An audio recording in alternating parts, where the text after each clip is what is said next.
welcome to Pluribus Unum's Fireside Chats. Not as good as FDR's, but hey, it's something.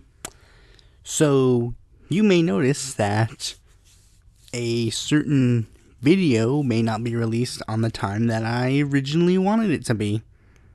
You see, the Black Panther Party video, due to the writing process and the long history of the Black Panther Party, it will be moved to the 28th.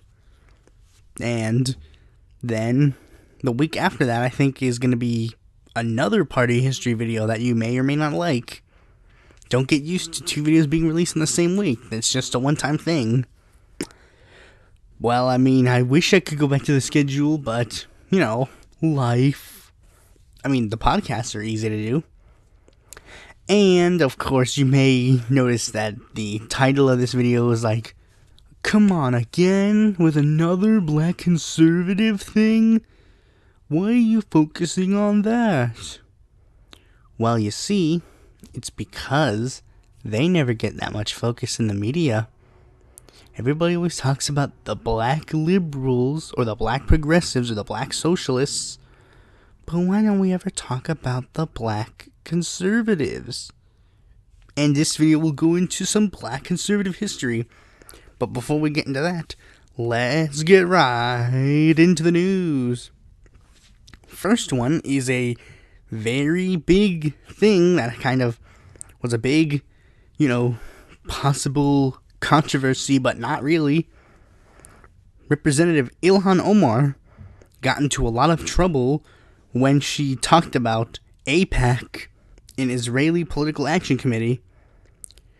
She stated that AIPAC gives money to politicians in order to push a pro-Israeli agenda. Oh, were you expecting anything else? Well, I mean, that was enough for people to scream that she was an anti-Semite and that she hated Jews. When, that's not at all what she said, in the slightest. She said that AIPAC gives money to politicians to push a pro-Israeli agenda. Like every single political action committee in existence. And you know what's hilarious? Another person who's put his nose where it doesn't belong. Oh boy, I used the term "put his nose in," and then we're gonna be like, because Jews have big noses.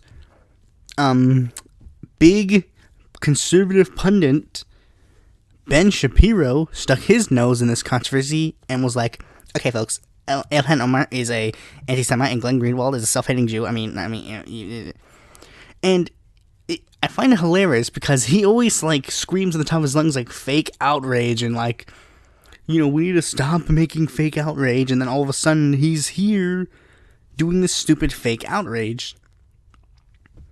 And people have been screaming for Ilhan Omar to resign or at least leave the House Foreign Affairs Committee. And the thing is, it's not just Republicans and conservatives that are doing this. Nancy Pelosi is doing this as well. You know why? Because, you can't criticize the big money in politics because that's not what the Democrats are supposed to do. Because they're also bought by the same corporate PACs. That's just how it is. They're bought by the same corporate PACs. Everybody knows this. And, well, if you're not bought by a PAC, you're in trouble. And, of course, Ilhan Omar, she's, also been smeared in other aspects, like this whole controversy of people saying how that she married her brother. So much so that I literally would type in Ilhan Omar's name and it would be the first result, Ilhan Omar brother.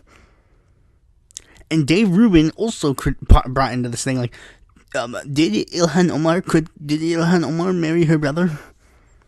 And it's, again, ludicrous. Why would anybody believe that? This is why I don't like Dave Rubin at all. He's just stupid. But anyways, now, hashtag, let's get this out of the way. Hashtag Ilhan Omar did nothing wrong. Ilhan Omar for Senate. We're gonna get into the big news story. Trump declares a national emergency and provokes a constitutional clash.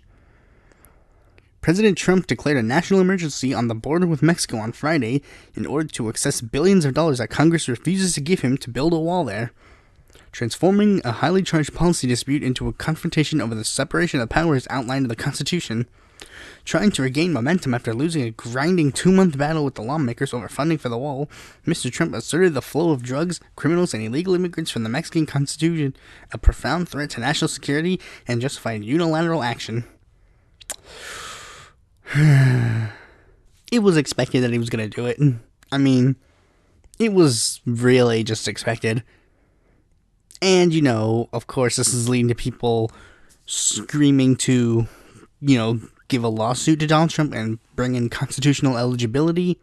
Which, I mean, yeah, it is a good thing to question what he's doing, especially considering there are a lot of other national emergencies that are way more prevalent than, Mexicans coming over the border wall. I mean, this is just a given. Trump doesn't want Mexicans, and maybe the Democrats can stop him this time. And this is really, and even some people on the right have criticized Donald Trump for this position, because they're just like, this isn't really, you're not really giving the solution. You're just trying to you're trying to appeal to your base because you only got 2 years left until no more Donald Trump time. I mean, I guess he's really just doing this because he promised people to do it. Honestly, it kind of shows how bad Donald Trump is at this. I mean, let's say hypothetically I was running on the border wall. I would have done that on day one. Because I had a supermajority. It seems to be the problem with these presidents. They have a supermajority. Like, Obama had a supermajority, didn't pass single payer, didn't pass legal marijuana, and he could have done it, but he didn't. And Trump, he could have done the border wall off from the get-go, but, I mean, he didn't. Why? I guess because he just wanted to blame the Democrats for the loss in the border wall. He wanted to blame them, see, they're the reason why we can't get this border wall done. It's not because I waited too long to do it, but I did it. And, well, will the border wall get built? I honestly don't know if they're gonna do something about this or anything. Something will happen, I know that for a fact. All I know is there won't be a shutdown. But anyways, the next story coming out of Arizona. Mark Kelly has announced that he's going to be running for Arizona's Senate seat. The one that John McCain just lost because he died. Well, I mean, it was kind of a given it wasn't kind of a given that he would run, but I've been getting Facebook ads that were saying we need to send Mark Kelly to office. And Mark Kelly seems to be... It seems to show that he doesn't have that much of a left-wing base. Because apparently it says here that public records showed that Kelly voted in the 2012 GOP primary while living in Texas, meaning that he likely cast a vote for Mitt Romney or one of the other Republican nominees. Now, that could be good or bad depending on certain things. Let's say hypothetically he voted for Ron Paul. That would be better than nothing. Or Fred Karger or Gary Johnson. Who was the... I think some... And there's also a hypothetical that he could have voted for Ted Cruz and David Duerst, for one of those two, for Senate. Kelly apparently changed his mind when the general election rolled around. And apparently a lot of progressives have been trying to get, Ruben Gallego to run for the seat. I don't know if Ruben Gallego is the lefty that I think he is. I haven't done much research into Gallego, but he recently got the support of Rahul Grijalva if he ever got the chance, so there's a potential of me supporting Ruben Gallego. But, you know, it seems to be that Mark Kelly could potentially have like, many people are even making the prediction either way that by the end of the, like, 2020, both Arizona Senate seats will be Democrat, but I don't know. I guess, again, it would depend on who is the person winning. You know, it really just seems to be who is gonna, make it through. The next story is actually not a story. It's just a thing that happened. William Barr, he recently decided that he was going to become Attorney General. Well, I mean, he didn't decide himself. Donald Trump picked him to be Attorney General. And they finally got to vote for him. He received 54 yeas, 45 nays, and one person didn't vote. The one person that didn't vote was Richard Burr. I assume it's because he wasn't there. Now, the yeahs, it's kind of giving because you already know what happened. I mean, you would have already assumed that he would have won regardless if the Democrats all voted against him.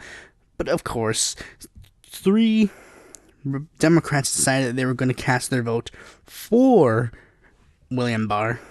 They were, of course, Joe Manchin, Kyrsten Sinema, and Doug Jones. Hashtag the resistance. We're resisting all of Donald Trump's picks, yo. I mean, this is just, like, wow. I mean, it was expected. I knew that this was going to happen. I mean, it's just a given. Everybody was kind of, like, excited for Kyrsten Sinema. Like, there was just one person on our campaigns, Peyton Fawcett. He was screaming at the top of his lungs, like, we need to help Kyrsten Sinema get elected. And I'm like, no. And he got mad, like, Kyrsten Sinema, why would you do this to me? And I explained to him, like, well, it's because she's a conservative Democrat. That's just a given. She refuses to call herself, an atheist, which she is. She's refused to call herself, bisexual, I guess, I think. I mean, she's really been actively a conservative Democrat for pretty much her entire tenure in the House of Representatives, and it seems it's going to be again in the Senate. I mean, honestly, when the Arizona Senate seat rolled around, I was kind of about to endorse the Green Party candidate, Angela Green, but then Angela Green was like, no, I'm going to support Kyrsten Sinema. My name's still going to be on the ballot, but I support Kyrsten Sinema, and I'm like, no. Which, made me just not endorse anybody. Which is why I'm kind of mad, like, there is one person that could be really good in either of those Senate seats. Raul. But, it's just a given. Now, anyways, the next story comes from... it's actually also, again, not a story, but rather it's another vote. This time it was a vote on Ro Khanna's legislation to end U.S. involvement in Yemen. Now, ending the U.S. involvement in Yemen would mean that, we would stop giving Saudi Arabia weapons, and then they would have less weapons and less blockade to do their literal genocide in Yemen. Because remember, there's a literal genocide going on in Yemen, and people are actually not unaware of this idea that this is happening, but it is. Now,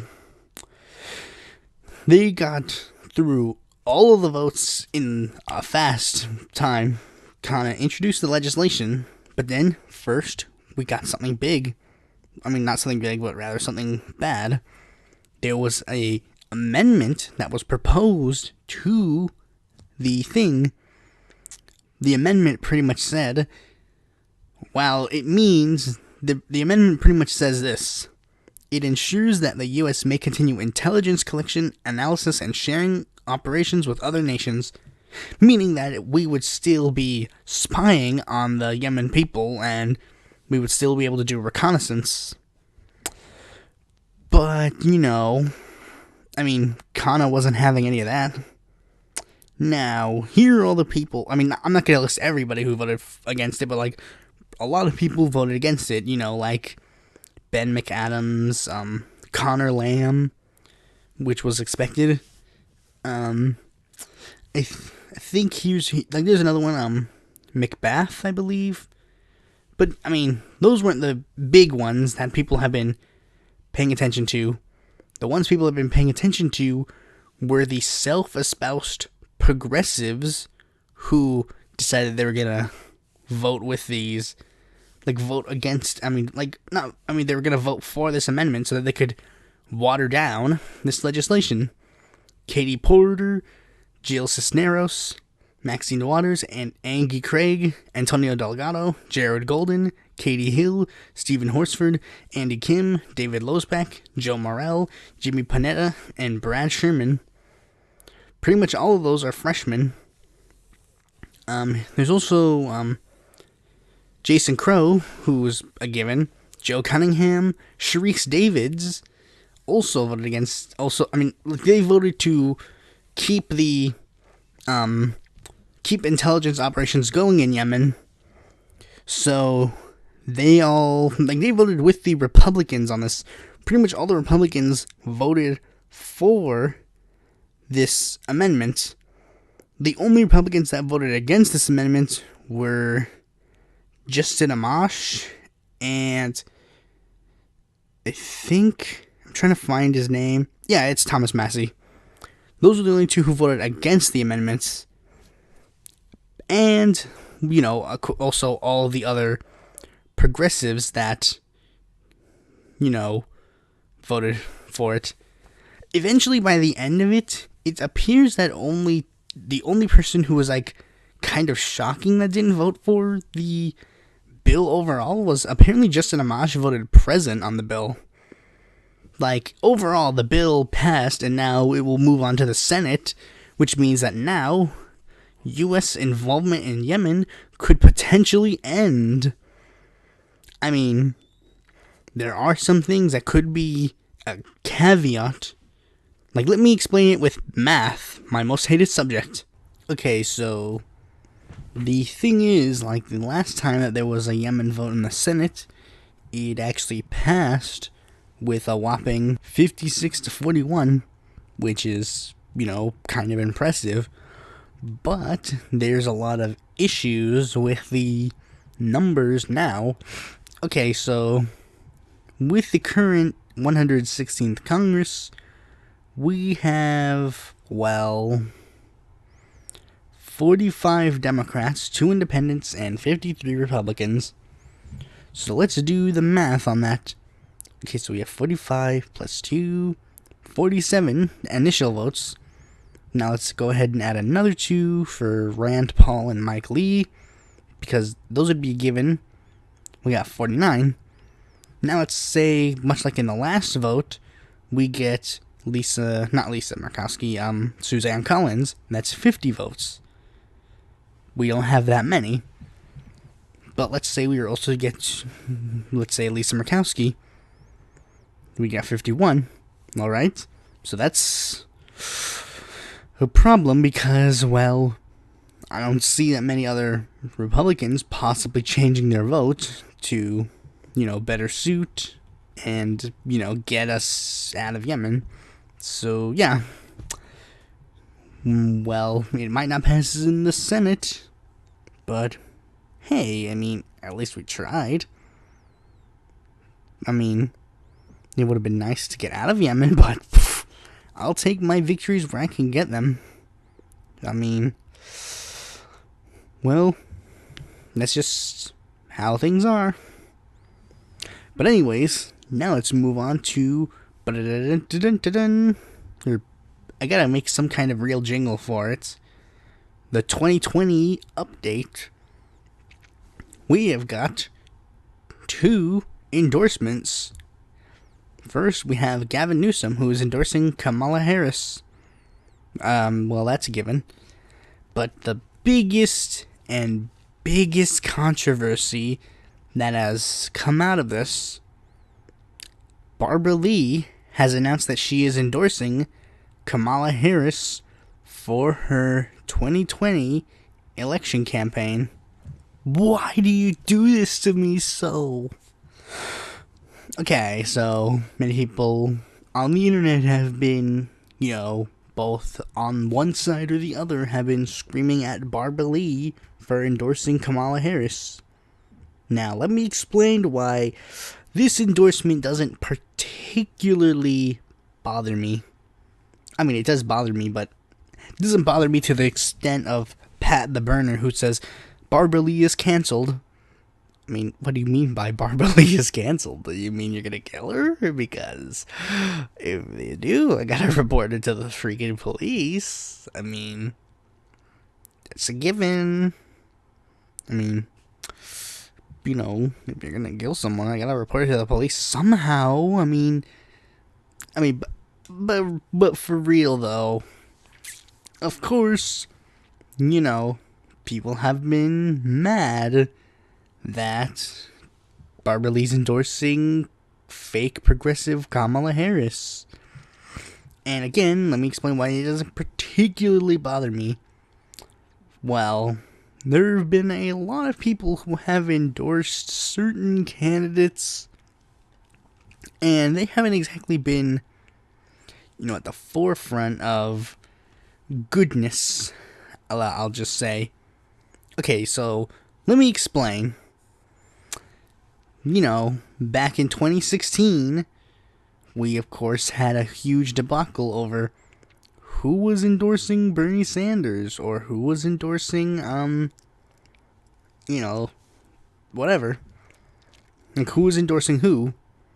And of course, by the end of the election, the only people that were really endorsing Bernie were like Jeff Merkley, Tulsi Gabbard, Ro Khanna, Raul Grijalva, Keith Ellison, and Alan Grayson, and Peter Welch. Those were pretty much the only people that were in the government at the time that were actually going to endorse him.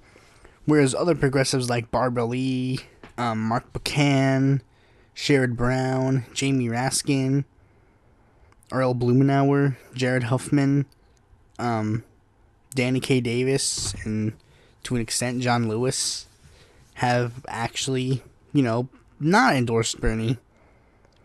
Because, for one reason or another, Danny K. Davis decided, and Danny K. Davis, I've started reading about him and I kind of started to like him, but then there was it takes a little too much corporate PAC money, not even just a little bit, but a lot.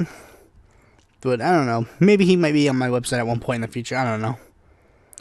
But Jared Huffman and Earl Blumenauer even went going to extent to endorse Hillary Clinton, but people like Raskin, Buchan, and Lee deciding to stay out of the process, and Davis as well, I forgot to mention him. They chose to stay out of the process altogether, and were pretty much endorsing the frontrunner. But due to the fact that Barbara Lee was so ideologically close to Bernie, I assume that she would have just voted for him in private, much like Buchan and Raskin. Maybe they just voted for them in private, and, just didn't want to say it openly because they were going to get something in return, because Barbara Lee was on the potential of being Democratic Party vice chair, and Buchan got to be leader of the Progressive Caucus, and Raskin got to be the guy who's in charge of freshmen in the Congress. They were getting clearly something in return, and of course I don't expect them to endorse Bernie again in 2020. I would make full-on predictions on who I think each of them are going to endorse, but I don't necessarily know that for a 100% fact. What I will do is say the 8 representatives that I 100% believe will endorse Bernie Sanders in 2020. And these are the ones, especially if they don't endorse him, I'll get sad. We have Raul Grijalva. Again, that's a no-brainer. Furthest left person in, the House of Representatives, endorsing the furthest left person in the Senate. Ro Khanna for his progressive leadership, even though he has stated that if it were to come down to Bernie Sanders and Elizabeth Warren, there would be some problems, and he could potentially see himself endorsing either one. But I mean, even if Ro Khanna does endorse Elizabeth Warren, there is potential that if he'll get enough backlash that he will endorse Bernie Sanders. Pramila Jayapal, who I didn't mention originally because she wasn't a member of the House of Representatives at the time. Technically, neither was Raskin, but I mean, yeah, I guess technically I could have mentioned her because she did endorse Bernie Sanders last time, though she was a state representative, much like Raskin. But she did endorse Bernie, so I think due to her progressive leadership, especially considering although maybe because she's the leader of Progressive Caucus, she might not endorse Bernie Sanders. But then again, Raul Grijalva was also part of the leader of the Progressive Caucus, and he endorsed Bernie, so there's potential. Peter Welch, who is the sole representative of Vermont, he's Vermont's only congressional district. He's Vermont's only representative. So, yeah, he's just gonna endorse Bernie. Much like how Lee's probably endorsing Kamala because of the fact that she's from California. Alexandria Ocasio-Cortez, because, she's becoming a new face for young progressives in the party, so I assume that she'll probably endorse Bernie. Rashida Tlaib, because, again, kind of the same reason why I would say Alexandria Ocasio-Cortez would probably endorse Bernie, especially considering she's a Justice Democrat who's been running with this progressive cause for a while. Ilhan Omar, she's also running on this progressive wave, and Bernie, I think, also stood by Ilhan Omar during the whole controversy, so yeah, I could see her. The last one is actually one you might not think. Chuy Garcia. Now, Chuy Garcia endorsing Bernie might not be exactly for the reasons you may think. I do believe that he is an honest progressive, but I'd say maybe in a bit more of the Congressional Progressive Caucus style progressive, and not necessarily Justice Democrat style progressive. But, it's a given. It's kind of expected. But, he endorsed Bernie Sanders back in 2016, and as a result, Bernie Sanders endorsed Chuy Garcia when he ran for Chicago mayor. Then, in 2018, he ran for his 4th congressional district, and Bernie Sanders endorsed him then as well. So there's potential of at least him returning the favor in endorsing him in 2020. And yeah, if you're endorsing Bernie, I'm cool with that. He may not be doing it for exactly 100% good reasons, but he still endorses him. There are some of course, may notice that neglects to mention a couple of other the newer progressives on my site, like Ayanna Pressley, Deb Haaland, Joe Neguse, Johanna Hayes, and Mike Levin. I expect them to either endorse some more establishment-friendly candidates. I'd say maybe I expect Ayanna Pressley and Johanna Hayes to endorse Kamala Harris because, Black Power. Neguse might endorse, I wouldn't say Booker, maybe he might still endorse Harris.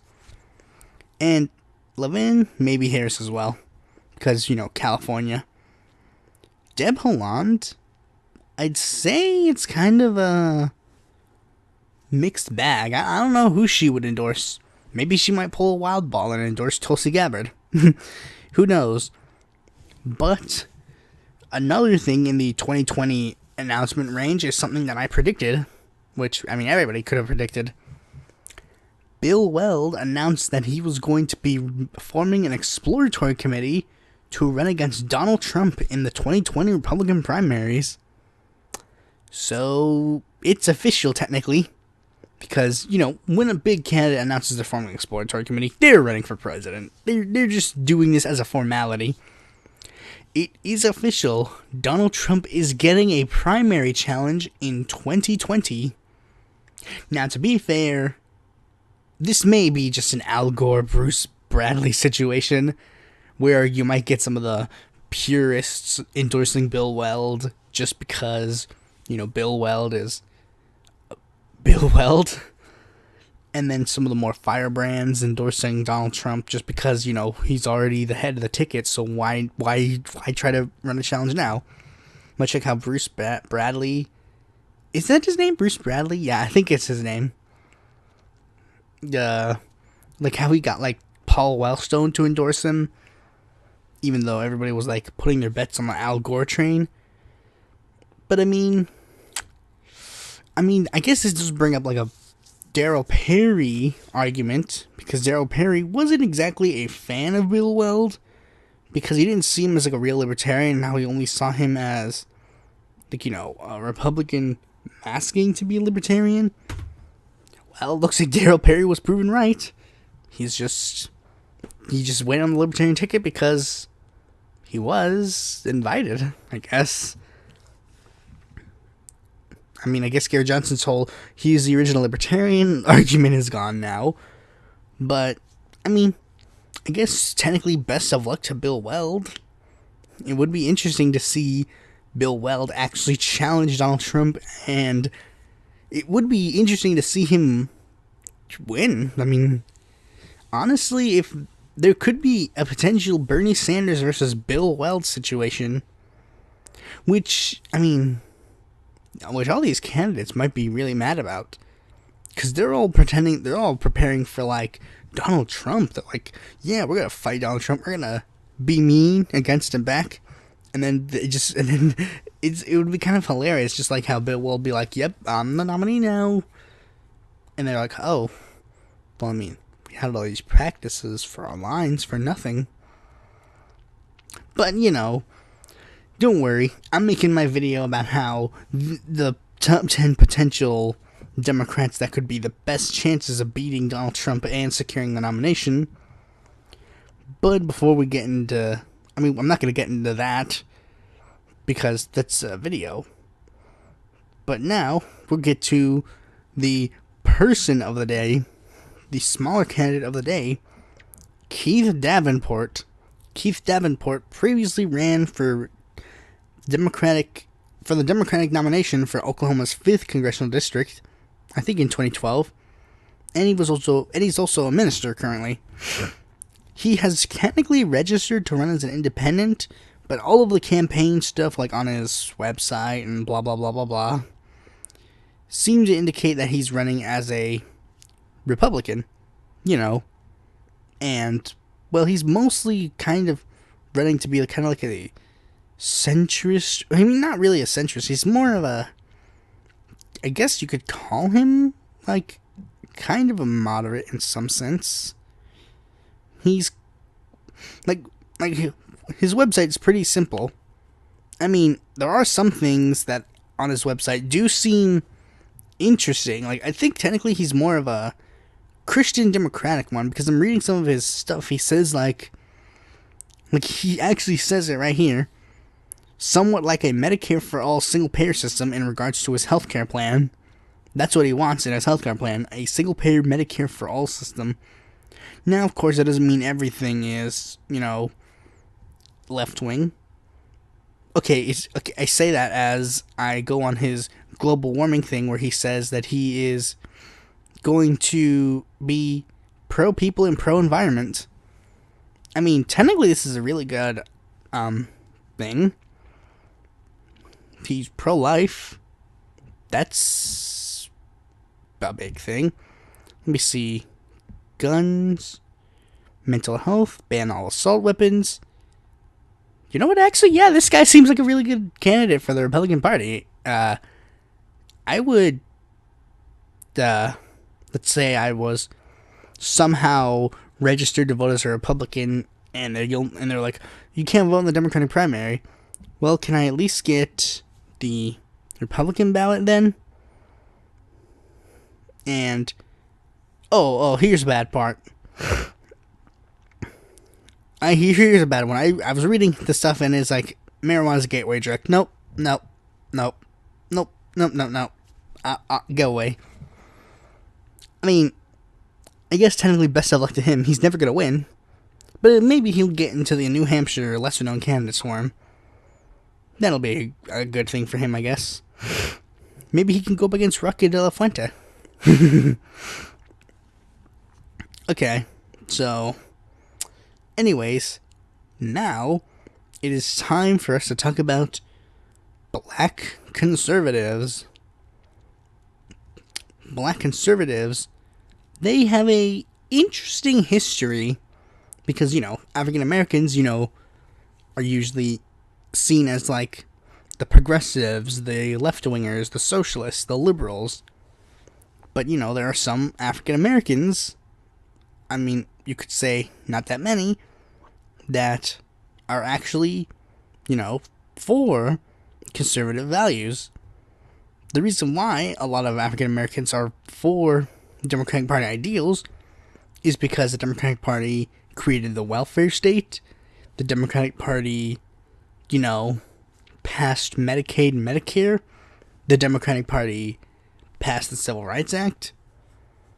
And, despite the fact that, and the sad thing is kind of one thing about black conservatives is they do kind of also have this mentality about black, like how they believe, like, of course, so the typical idea of, like, Democrats are the real racists because they created the KKK. Okay. And? But, that's not all of their belief system. There's Booker T. Washington. He was very, he was part of, the big, there was, a big thing about blacks being in the political sphere, and there was a huge divide. Some would follow W.E.B. Du Bois, and some would follow Booker T. Washington. Booker T. Washington represented the right wing, how they wanted African Americans to pull themselves up from the bootstraps. Here are some things that are on Wikipedia that explain their basic philosophical points.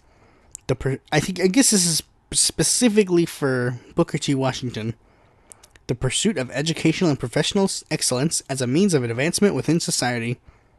Policies that promote safety and security in the community beyond the typical casting of a criminal as a victim of societal racism. Not using the lens of race and the country's history of discrimination as justification for not being excellent to the best of your abilities. Local economic development through free enterprise rather than looking to the federal government for assistance. Empowering the individual via self-improvement, virtue, conscience, and supernatural grace. They find common ground with black nationalists through their common belief of black empowerment and the theory that black people have been duped by the welfare state. They argue that efforts to attain reparations are either misguided or counterproductive. They're pretty much like, typical right-wing talking points, pull yourself up from your bootstraps. Let's pray. And, of course, there have been a lot of figures that have been associated with black conservatism. Clarence Thomas, Booker T. Washington, Condoleezza Rice, of course, two people I've mentioned before, Jesse Lee Peterson and Candace Owens, Herman Cain, technically Eldridge Cleaver after he left the Black Panther Party. Shame. But, people's political opinions change. And the black conservative has felt rather lonely in regards, especially now, when there's, a huge identity politics kind of driven right, I mean, technically both right and left wing on regards to, their things. They really do like to bring their race into the conversation, especially considering, a lot of black conservatives feel that it is breaking the mold of, the left wing controls the African Americans. And they even try to cite a lot of historical figures that are truly, good on their, they're trying to bring up, a lot of historical figures. Like, but Frederick Douglass was a Republican for a majority of his lifetime. And, you know, and they also try to make the stupid conspiracy theory that Martin Luther King Jr. was a Republican, but he wasn't, like, at all. He was a socialist. Very hard-depth socialist. So was Malcolm X. You could say there are a lot of black conservatives, but you can't say those guys. Because, well, they're not. They're not at all. And, of course, you know, I wouldn't say that they're Uncle Toms. The only Uncle Toms there are the ones that are, like, truly trading in their race for their, for just being cool, like Jesse Lee Peterson, who, remember, and when I talked about him the last time I talked about him, he said that racism never existed. Like, you could say it doesn't exist anymore, you could say, you know, that, but you can't say that it never existed, because, well, it did. And I mean, there are lots of other, apparently, African-American conservative figures that are on here that I never really knew. Apparently, it could be technically Dwayne Johnson. Oh yeah, I forgot. Jackie Robinson's a big important one. James Brown, he got into a lot of controversy when he endorsed Richard Nixon. That was a big thing. James Earl Jones, the guy who played Darth Vader, is apparently a conservative, but I don't know that for a fact. I'm just reading it off of this Wikipedia page, and it could entirely be accurate. You know, there's a lot of African-American conservatives. Some good, some bad. Like Vernon Robinson being a big mention of the bad.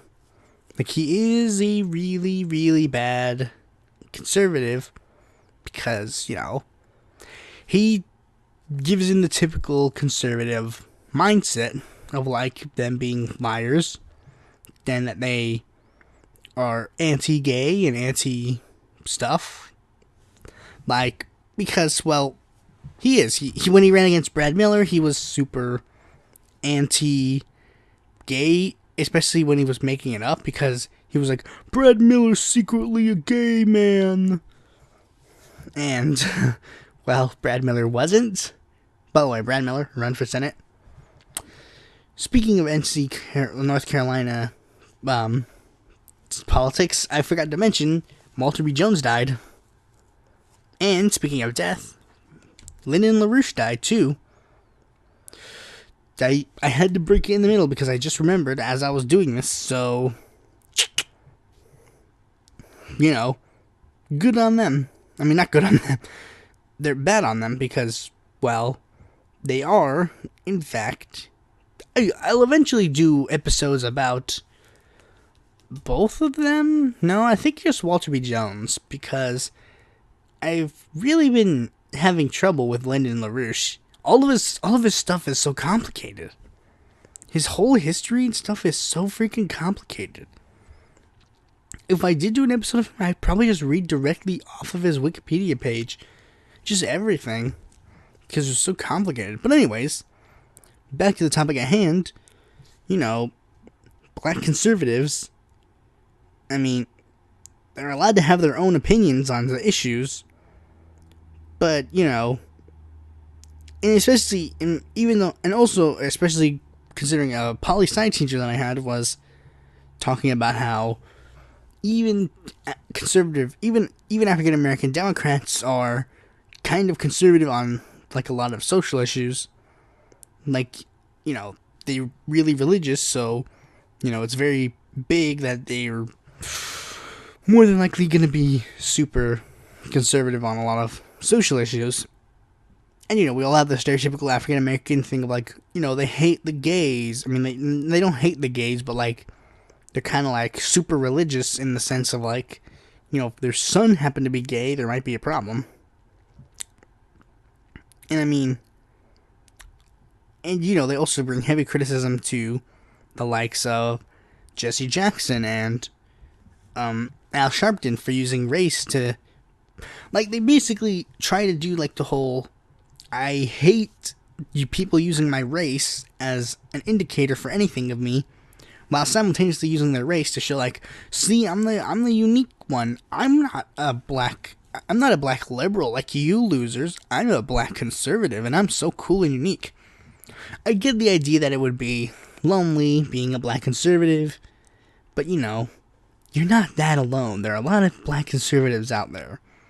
Go around and you'll find some. I mean, again, if you're a black conservative, leave a comment below saying you're a black conservative, and that's a good thing. Have your own political viewpoints. I'm not going to force you to have your own political opinions that you don't want. But, I'm just saying, you need to be informed of all the info. And if you're a black conservative, I will be happy for you to express your own political viewpoints. Just as long as you don't freaking lie about MLK being a conservative, because he fucking wasn't. He wasn't. He was a socialist. And you can just say he was wrong about his socialist ideas, and then we'll all be in a happy world. But anyways, I guess technically I didn't have much of that topic to talk about. Colin Powell. I just read Colin Powell's name on there. There's not much for me to really say. What am I going to say? What am I going to tell them? Stop being conservatives? No, I'm not going to tell them to stop being conservatives. Be conservative if you want. I'm just saying that I believe that your two major people, Jesse Lee Peterson and Candace Owens, are big fucking liars, while you have more ideologically pure ones in the past, like Booker T. Washington, and that's fine. Just stop hanging pictures of Candace Owens on your wall, and start hanging ones of Booker T. Washington, and we're all good. Okay? Thanks for watching this video. Be sure to like, comment, subscribe, and click that bell to be notified when a future video of mine comes out. And if you're interested in more political content from me, you can go to my website or follow me on Facebook, Twitter, or Quora, or check out my articles on the Independent Political Report. What are your thoughts on black conservatives? Do you think they're Uncle Toms? Or do you think that they're people who just logically came to their own conclusions about their individual political viewpoints? Much like how a black liberal could be just following in their parents' viewpoints, the same thing could be implied to them. I don't know. Maybe they did, maybe they didn't. I had apolitical parents, so I could make my own political viewpoints. Maybe they did too. Leave your thoughts in the comment section below.